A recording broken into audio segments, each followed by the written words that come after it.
là j'ai rappelé tout ce qu'on a vu avant. On étudie dans ce premier cas le cas de la trajectoire parabolique. C'est le cas où l'excentricité de la conique est égale à 1, ce qui équivaut à dire, grâce à cette formule, que E est égal à 0.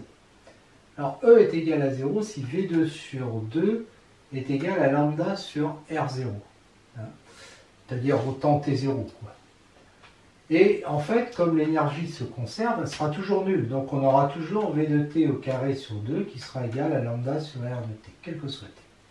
L'équation de la parabole, c'est R de T égale P sur 1 plus cosinus θ, puisque E est égal à 1.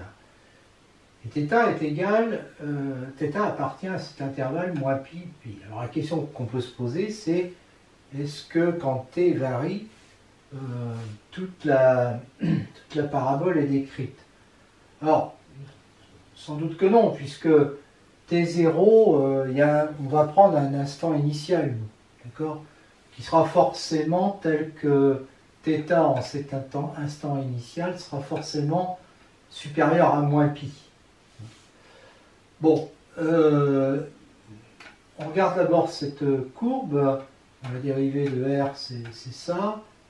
Et on a tout de suite ce tableau de variation où on voit que R a une valeur minimale qui est atteinte en θ égale 0, P sur 2.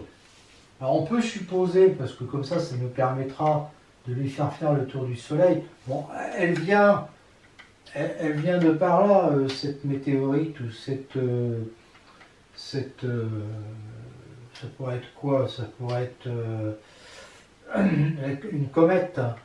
Bon, elle vient de très loin, donc on peut prendre un temps t0 tel que θ t0 soit négatif pour lui faire tourner autour du Soleil. Pour la faire tourner. Donc t va appartenir à cet intervalle, t0 plus l'infini. On a évidemment donc moins pi inférieur à θ t0, et θ0, on l'a choisi donc, pour qu'il soit négatif. Θ est croissant sur t0 plus l'infini. θ t0 est négatif, donc θ est égal 0 en t égale t1 supérieur à t0. Voilà. Donc ça, je ne l'ai pas mis là-dessus, mais je le mettrai ici. En t1, le temps est égal à 0. Et en t0, c'est θ0. Le temps, pas le temps. θ t1 est égal à 0. D'accord? Et pour θ t1 égale 0, on a la valeur minimale de R de t, qui vaut P sur 2. D'accord? Voilà. Bon, V de t, lui, il est toujours égal à ça, donc V de t au carré sur 2 est toujours égal à ça, donc V de t est égal à 2 lambda, enfin racine de 2 lambda sur R. D'accord? Et R de t est supérieur ou égal à P sur 2. D'accord? Donc ça va être inférieur ou égal à 2 racines de lambda sur P. Donc V de t est toujours inférieur à cette vitesse, qui est évidemment la vitesse en t. D'accord? Et V est toujours inférieur. Alors, V est évidemment croissante plus décroissante, hein, puisque cette formule-là nous montre que quand R augmente, V diminue. Donc ici, par exemple, R augmente, donc V va diminuer. Et puis, quand R diminue, V augmente. Donc là, R diminue, V augmente. Bon, la limite de θt en plus l'infini, c'est un nombre θ2 qui est forcément inférieur à pi. D'après le théorème des accroissements finis, appliqué à la fonction θ, qui est C1 sur n plus 1, n appartenant à n supérieur à t0, θn plus 1 moins θn, est égal à un θ' de Cn appartenant à n plus 1, donc qui va tendre vers plus infini quand n tend vers plus infini. Mais quand n tend vers plus infini, ça tend vers θ2, et ça vers θ2, donc ça tend vers 0, donc θ' de Cn tend vers 0. Seulement, on a cette loi des airs, et donc θ' de Cn multiplié par R de Cn au carré qui est égal à C. Mais lui, il tend vers 0, à 0 plus. Donc RCn tend vers plus l'infini. Donc en fait, R est capable de tendre vers plus l'infini. Alors, si θ2 était inférieur à pi, la limite de Rθ quand θ tend vers θ2 sera égale à P sur 1 plus cosinus de θ2. Et à ce moment-là, ça contredit le fait que R de Cn tend vers plus l'infini. Donc θ2 est égal à pi. Et on a bien limite de R de t quand t tend vers plus l'infini égale limite de Rθ quand θ tend vers pi égale plus l'infini. Voilà. Bon, ben, là, tout a été dit. Le dessin, ça va donc être celui-là. Alors, j'ai mis quelques éléments. Là, j'ai t qui tend vers plus l'infini, θt vers pi, rt vers plus l'infini. Là, c'est le départ avec un angle de θ0. D'accord? Et puis, r qui vaut r0. Voilà. Donc là, on est à la position initiale, mais en fait, il y avait une position avant. Il fallait bien prendre un point de départ. Voilà. À un moment donné, ça passe en moins pi sur 2. Là, je l'ai choisi sur mon dessin. J'ai choisi T0 tel que θ de T0 soit inférieur à moins pi sur 2. En moins pi sur 2, R vaut P. En pi sur 2, c'est pareil, il vaut P. D'accord? Voilà. Et puis ici, en T1, j'ai θ qui est égal à 0. Et donc là, j'ai cette distance P sur 2. D'accord? Donc ma comète a fait ça. Elle passe derrière le Soleil et elle repart à l'infini. Le mouvement, évidemment, n'est pas périodique. L'objet ne revient pas, il contourne le Soleil. À ce moment-là, il est au plus près du Soleil et sa vitesse est maximale. Et il repart à l'infini. Et là, la vitesse diminue et devient proche de 0. Et il ne revient pas. Remarque que 1G est évidemment le foyer de la parabole. Quand la courbe est une hyperbole ou une ellipse, G est encore un foyer, mais là, il y en a deux. G est un des deux foyers. Remarque 2, notre référentiel est déterminé par l'objet étudié. Si on change d'objet, comète ou planète, le plan change et le sens du mouvement peut très bien changer. On n'étudie pas toutes les planètes, toutes les comètes en même temps. Remarque 3, pour la parabole, il n'y avait qu'un sens de mouvement possible, celui-là, parce que θ est croissante. Cas d'une trajectoire hyperbolique, donc E supérieur à 1, comme l'énergie mécanique est égale à lambda m sur 2p E carré moins 1, E supérieur à 1 équivaut à dire que cette énergie est positive. Donc ça équivaut à dire que ça c'est positif. Là je prends t égale t0. Ça équivaut donc à dire que v0 est supérieur à racine de 2 lambda sur r0. On a à ce moment-là toujours ça, quel que soit t supérieur ou égal à t0. Donc v de t va toujours être supérieur à racine de 2 lambda sur r. Et v de t va être égal, ça c'est égal à E, je divise par m, je fais passer lambda sur r de t de l'autre côté et j'obtiens que v de t est égal à racine carrée de 2 facteurs de E sur m plus lambda sur r. L'équation d'hyperbole c'est Rθ égale P sur 1 plus E cosinus θ dans notre référentiel GIJK. R est 2π périodique et 1 plus E cosinus θ est égal à 0 si et seulement si cosinus θ égale moins 1 sur E, ce qui est possible parce que 1 sur E est compris entre 0 et 1 vu que E est supérieur à 1. Donc ça équivaut à dire que θ égale plus ou moins alpha plus 2kπ k appartenant à Z, où alpha est un arc cosinus et l'arc cosinus de moins 1 sur E, et donc il a comme moins 1 sur E négatif, ça appartient à pi sur 2π. Donc voilà, R', je le calcule, ça va être le signe de θ, il sera du signe de sinus θ, donc sur un intervalle de longueur de pi comme moins pi jusqu'à pi, on a ces variations-là. Je vous laisse calculer les limites, c'est absolument évident.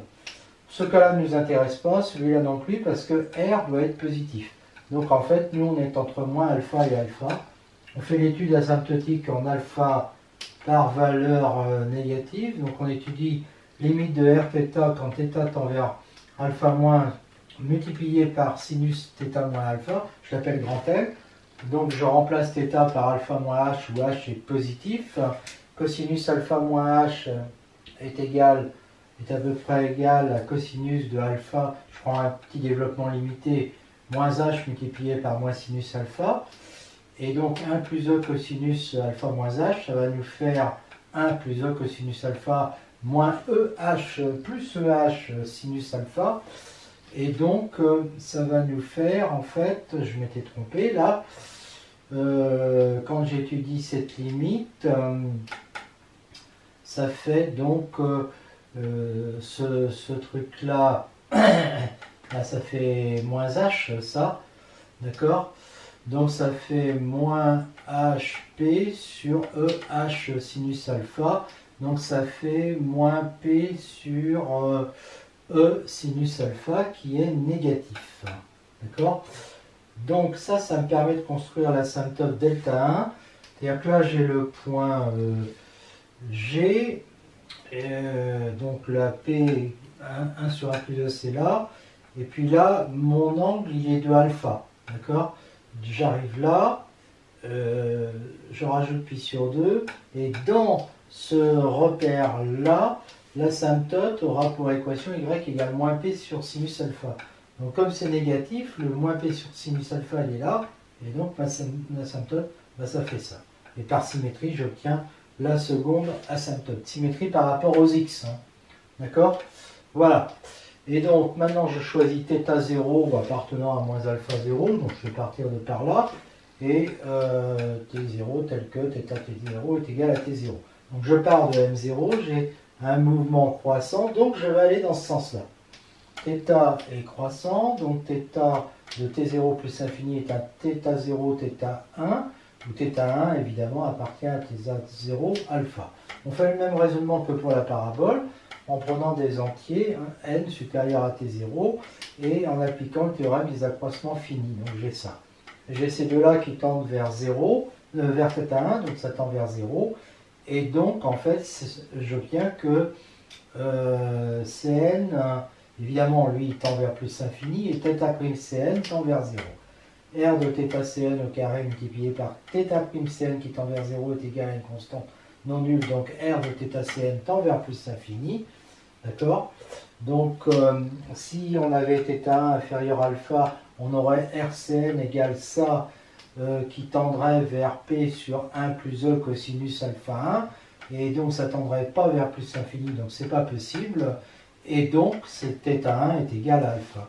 Donc, l'image de l'intervalle t0 plus infini, c'est l'intervalle θ0 alpha. Et donc, je décris comme ça toute l'hyperbole. Le R min est égal au Gm min, c'est P sur 1 plus E, déjà vu. On a la vitesse qui est égale à ça. Donc la vitesse diminue si et seulement si R augmente. Donc elle est maximale justement en ce point-là. C'est-à-dire 2 facteur de E sur n plus. Alors là, c'était lambda sur R min, ça fait lambda 1 plus E sur P. Je prends la racine carrée. Voilà la vitesse maximale. Alors, évidemment, la vitesse minimale, c'est quand R tend vers plus infini, et donc on obtient racine de 2e sur m.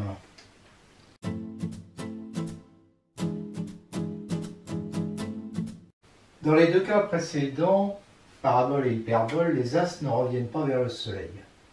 Maintenant, on va voir le cas où la trajectoire est une ellipse. E est donc entre 0 et 1. C'est le cas de toutes les planètes, mais pas seulement des planètes. Et si c'est une comète, par exemple, elle va revenir et on va voir qu'il y a même un mouvement périodique. Ça, c'est l'énergie.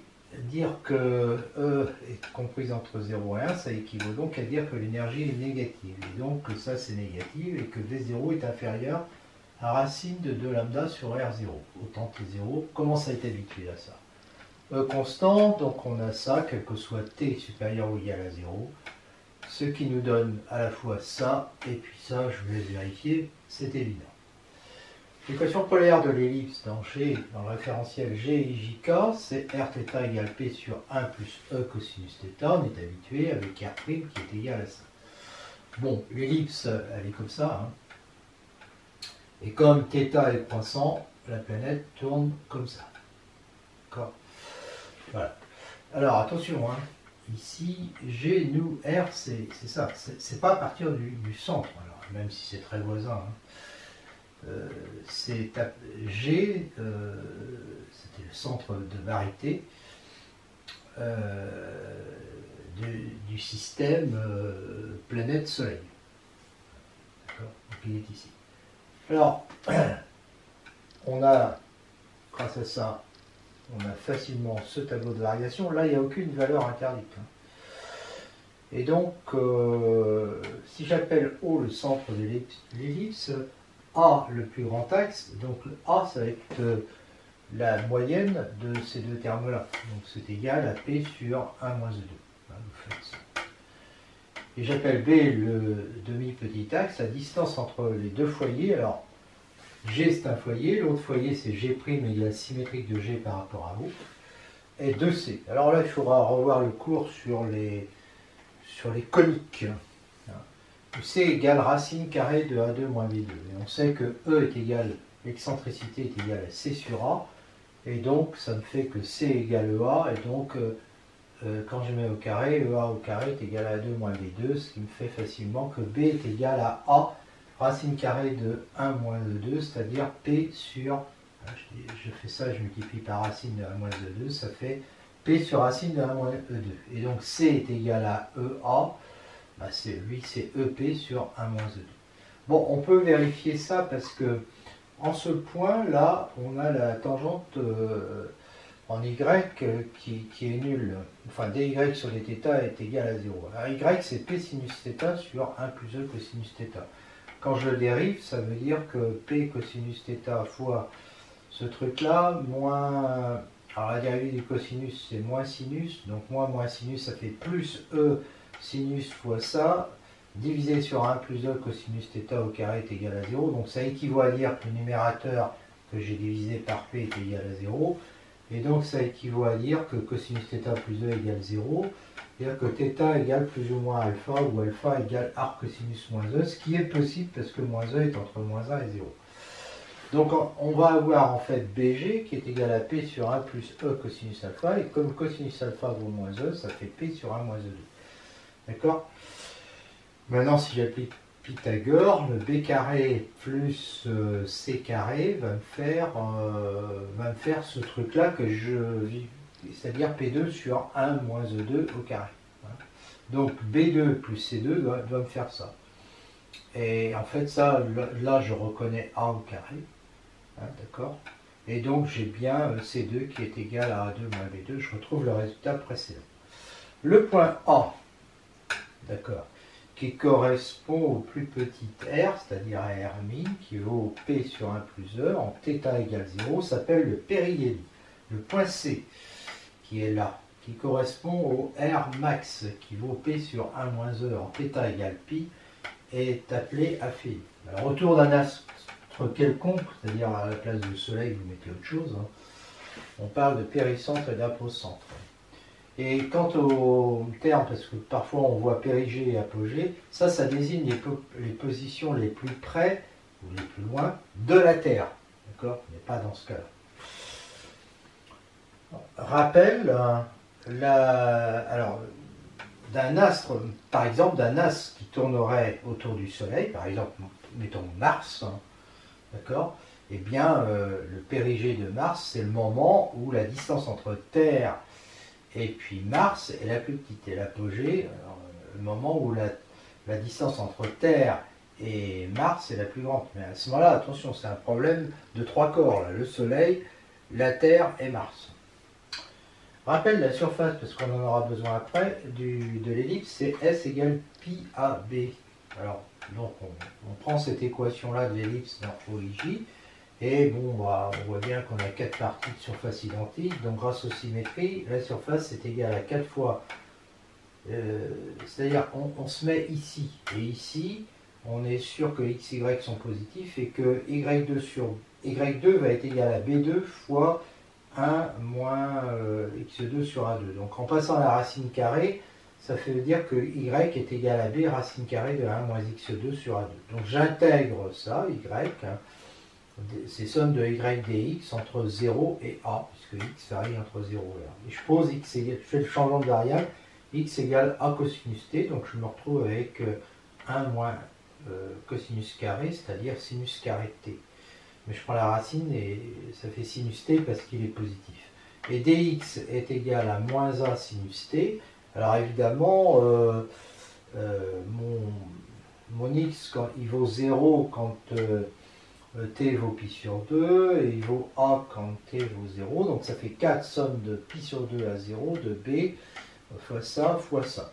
C'est-à-dire, grâce au moins, là je peux échanger, donc ça fait 4ab somme de 0 à pi sur 2 de sinus fois sinus, c'est-à-dire sinus carré t dt. Sinus carré t, c'est 1 moins cosinus de t sur 2.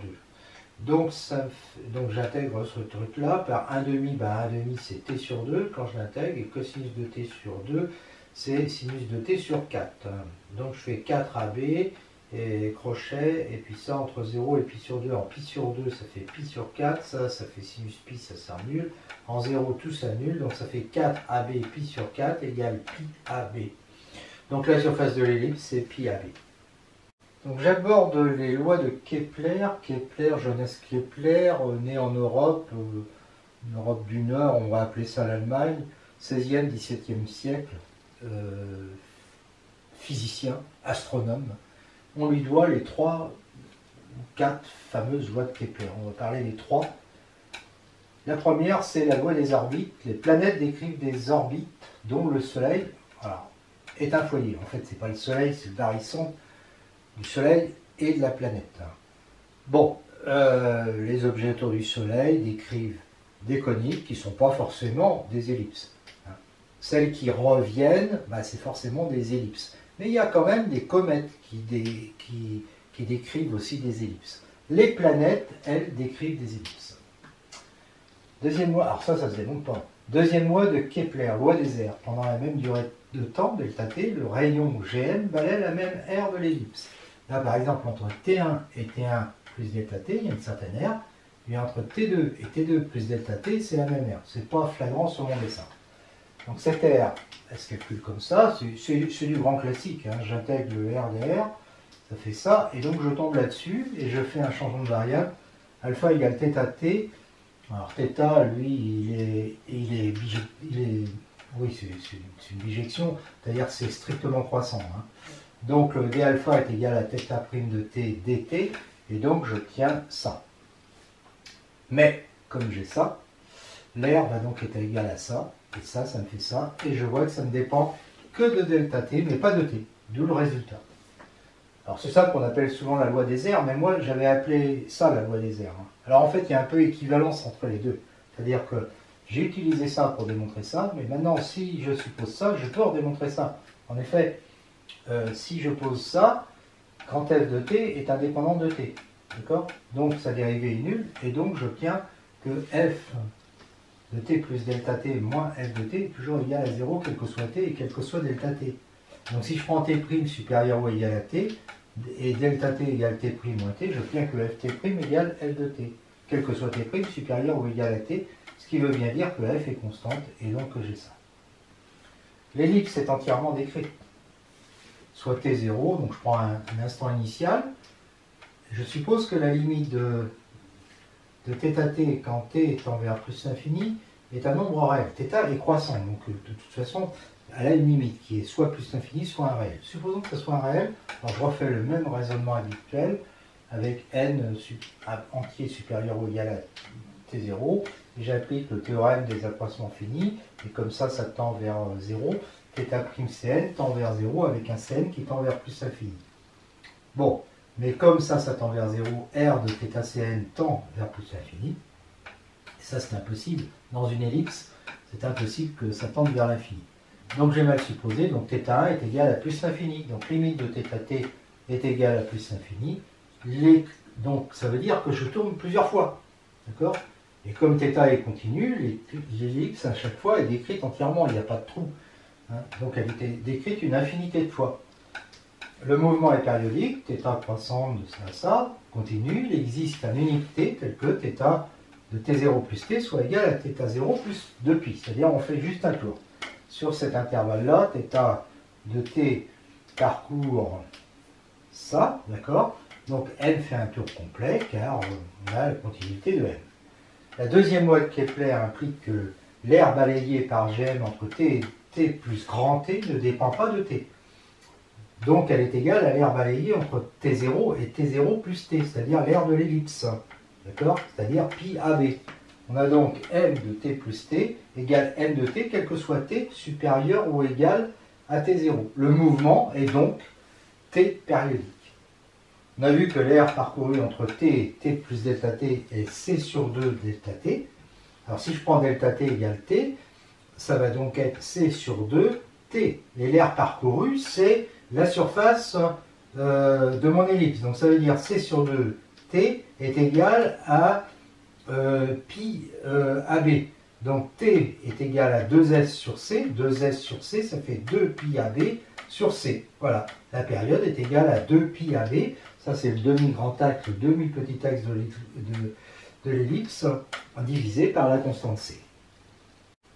Donc nous arrivons à la troisième loi de Kepler, la loi des périodes. Le carré de la période est proportionnel au cube du demi-grand axe de l'ellipse, et plus précisément à O cube sur T au carré, égal à G facteur de masse du Soleil plus masse de la planète divisé par 4 pi. De démonstration, on sait que S égale pi AB est égal à pi A, c'est ça, B c'est ça, et donc ça nous fait ça. Donc S au carré est égal à ça. S au carré est égal à pi 2, P, je mets P en facteur, pour avoir P sur 1 moins E2 au cube, c'est-à-dire A au cube. Donc j'obtiens pi 2, P, A au cube. Et S est égal à CT sur 2, et donc ça veut dire que C2, quand je mets au carré, T2 sur 4 va être égal à pi 2, P, A au cube. P est égal à C2 sur lambda, hein. Et donc, je remplace, alors si je veux avoir à la fin uniquement du lambda, eh bien je remplace P par C2 sur lambda, je simplifie par C2, et j'obtiens que lambda T carré sur 4 est égal à pi 2 A au cube. Et en remplaçant lambda par ça, A au cube sur T au carré est égal à G facteur de ms plus np sur 4 pi 2, d'où le résultat. Cas particulier du mouvement circulaire, donc l'excentricité est égale à 0, mais on est toujours dans le cas de l'ellipse. Hein.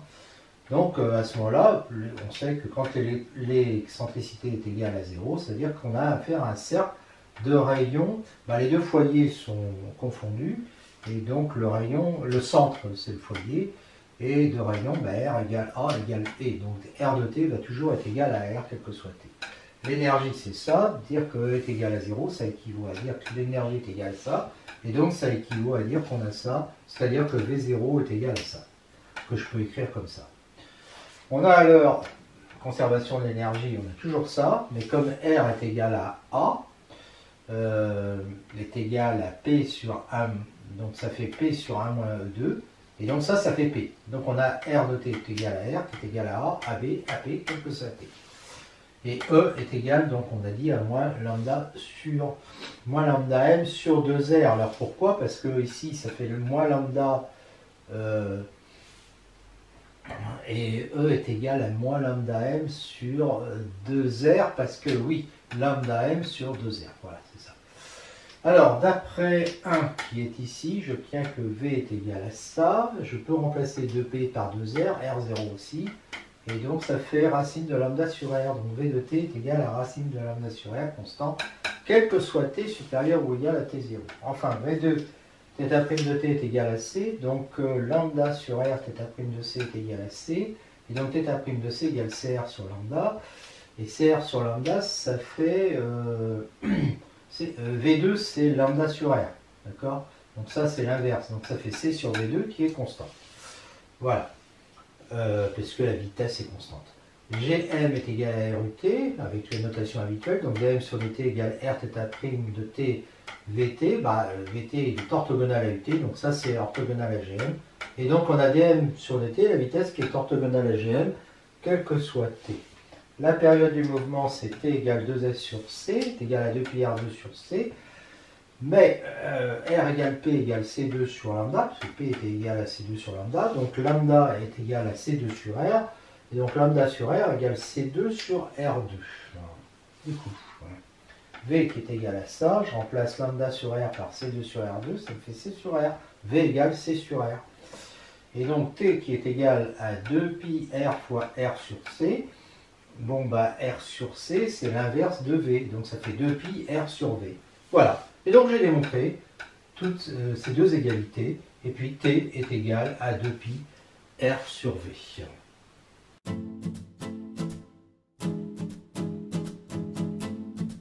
on aborde maintenant la question de la satellisation. On considère un objet de masse m à envoyer autour de la Terre pour le faire tourner autour de la Terre. On remplace le Soleil par la Terre, le point P par, alors ça ne veut plus dire Soleil, mais satellite de masse ms. Et on considère le système TS isolé, ce qui est faux aussi. Comme précédemment, le barycentre G du système Terre-satellite est à peu près égal à T, car ms est très petit devant nt, bien sûr. Le satellite est à placer à une hauteur r du centre de la Terre et on veut qu'il ait une orbite circulaire. Alors, du centre de la Terre, d'accord? La force qui s'exerce sur la Terre, sur m égale g plus ts, alors c'est pareil que tout à l'heure avec le Soleil, c'est cette force-là, d'accord? Et donc l'accélération va être égale à ça, et ça c'est lambda. Et donc ce lambda, quand je remplace m par mt fois ms sur mt plus ms, je vois bien que c'est g facteur de ms plus mt. À l'altitude constante r, à partir du centre de la Terre. Alors en fait, on démontre, je le ferai peut-être, qu'on peut remplacer cette énorme boule qu'est la Terre, 6378 km quand même de rayon, par un point ayant la masse totale de la Terre. Et donc, et à ce moment-là, qui exerce la même force que celle-là sur le point, sur le satellite. À l'altitude constante r, j'ai ça, où gr est égal à moins lambda sur r2. Donc gr, c'est l'accélération de la pesanteur. Donc il est égal, en module, ça fait lambda sur r2. Et donc lambda sur r est égal à rgr. Je note gr. Voilà. Donc cette accélération dépend de la hauteur. Trajectoire circulaire, donc la vitesse est égale à racine carrée de lambda sur r, constante. C'est la vitesse de satellisation, que je note vs égale racine de rgr. Donc j'ai ça. La période du mouvement est t, égale 2πr sur v égale 2πr sur racine de rgr, égale 2π racine de r sur gr. Voilà. Si le satellite est en altitude basse, le rayon est à peu près égal à rt. Et si le satellite est géostationnaire, il est géostationnaire seulement si la période c'est 24 heures. C'est-à-dire la même vitesse que la Terre. Donc on a l'impression qu'il est au-dessus de nous et qu'il y reste. Vitesse de libération. Le satellite se libère de l'attraction terrestre si sa trajectoire est une parabole ou une hyperbole. Donc si sa vitesse est supérieure ou égale à racine de 2 lambda sur RT. Donc sa vitesse doit être supérieure, alors que j'appelle VL, cette vitesse-là. Donc ça nous donne racine de 2GR, ça fait ça. Hein. Et donc, oui, parce que c'est 2 lambda sur RT. Donc j'ai remplacé lambda, et donc ça fait ça. Racine de 2 RT GRT. Donc au sol, GRT c'est 9,81, et donc la vitesse de libération, alors avec un rayon de 6378 km, donc je le mets en mètres, ça nous fait ça nous fait 11 186 mètres par seconde, c'est-à-dire environ 11,2 km par seconde, donc environ 40 320 km/h, ce qui est considérable évidemment. La vitesse de satellisation à altitude h du sol, donc r égale rt plus h, on doit avoir R2GR égale lambda, mais comme lui il est égal à RT carré fois 9,81, j'ai GR qui est égal à 9,81 fois RT sur R au carré. Et donc la vitesse de satellisation, je sais que c'est racine de RGR, et donc ça me fait racine de 9,81, RT, je prends la racine carrée, hein, c'est pour ça sur R, fois racine de R, ce qui nous fait racine de 9,81 RT sur racine de R. Alors si h est petit par rapport à RT, R comme RT, à ce moment-là, R à la puissance moins 1,5 va être égal à RT plus h à la puissance moins 1,5. Donc je sors le RT, ça fait 1 sur RT, 1 plus h sur RT à la puissance moins 1,5, à peu près égal à 1 sur racine carrée de RT, facteur de 1 moins h sur 2RT. Et donc la vitesse de satellisation, ça va être racine de 9,81 multiplié par RT, mais qui va être divisé par racine de RT, donc ça fait racine de RT fois 1 moins h sur 2RT. Alors par exemple, pour h égale 300 km, 300 km c'est très faible par rapport à 3678 km, donc on peut appliquer cette formule. Et on trouve que Vs est à peu près égal à 7723 mètres par seconde, c'est-à-dire 7,7 km par seconde, c'est-à-dire 27 700 km/h quand même. Hein. Et la vitesse de libération, alors ça veut dire ça, à cette altitude. Donc à cette altitude, là la vitesse de libération c'était à l'altitude de la Terre, c'est-à-dire à la surface de la Terre, c'était ça. Alors à l'altitude R, ça va être racine de 2RGR. D'accord? Donc je ne sais plus où je suis, mais en tout cas, alors ce qui revient à faire, ça, comme la vitesse de satellisation c'est racine de RGR, on voit que la vitesse de libération c'est racine de 2 fois la vitesse de satellisation. Et donc ça va me faire racine de 2 fois VS, ça fait à peu près 10,9 km par seconde. Quant à la période, c'est 2pi R sur V, ça fait à peu près, donc je remplace R par R c'est les 300 km plus les 6378, hein. V c'est la vitesse que je viens de voir, c'est-à-dire c'est la vitesse, c'est VS, d'accord, c'est VS. Et donc je trouve 5433 secondes, c'est-à-dire 1h30. À 800 km, ça ne change pas beaucoup, VS est à peu près égal à ça, 7,4 km par seconde. La vitesse de libération, ben, c'est ça fois racine de 2, 10,4 km par seconde. J'applique la même formule pour trouver T, donc égale 2pi R sur V avec le R qui correspond à ça et le V que je viens de trouver. Je trouve 6084 secondes, c'est-à-dire 1h41. Ça, je pouvais le faire avec les formules d'approximation. Ici, je me mets avec un satellite qui est très loin, puisqu'il est à 36 000 km du centre de la Terre. Et donc là, j'applique pas la même formule, c'est-à-dire j'applique cette formule brutale. Et je trouve que VS est à peu près égal à 3068 mètres par seconde, c'est-à-dire 3 km par seconde, donc ce qui fait 10 800 km/h.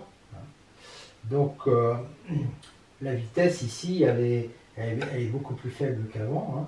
La vitesse de libération, bah, ça va faire VS racine de 2, 4,2 km par seconde. D'accord? Et la période, toujours en appliquant cette formule de pi R sur V, je trouve 86 791 secondes, c'est-à-dire à peu près 24 heures. Alors là, dans ce cas, j'ai affaire à un satellite qui est géostationnaire.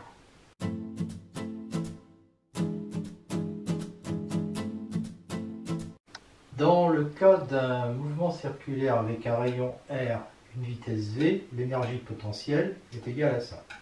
Mais la vitesse est égale à ça, donc lambda égale V de R, et donc l'énergie potentielle est égale à moins mv2. Et l'énergie mécanique, somme de la potentielle et de l'énergie cinétique, va être égale à moins mv2 sur V. Pour les mouvements autour du Soleil ou de la Terre, la constante C se détermine comme ça, par le vecteur V, vitesse au temps t0. Et P est déterminé par P égale C2 sur lambda. Enfin, la période c'est 2pi AB sur C. Dans ces études, on a considéré le Soleil, la Terre, les planètes comme des points matériels. Nous allons montrer que c'est possible pour des corps sphériques dont la répartition de la masse vérifie un minimum de conditions. Notamment, il faut que la densité dm en un point M à l'intérieur de la sphère, donc ici, ne dépende que du rayon R égale au M. On la note dr. On suppose que D est continu sur... Alors, pour faire un minimum d'intégration. On suppose que P maintenant est un point matériel de masse MP situé à la distance D du centre de la boule, d'accord. Et donc avec ça, et on considère un repère orthonormé direct OIJK, centré en haut, dans lequel OP est égal à DK, d'accord. Donc la distance CD. Chaque point matériel de volume élémentaire dV et de masse élémentaire dm situé à la distance r de haut exerce sur P une force Fm, que je vais représenter là, qui est égale à moins g dm fois mp sur mp au cube. Eh bien, on va montrer que la résultante de ces forces, c'est la force F égale moins g fois m.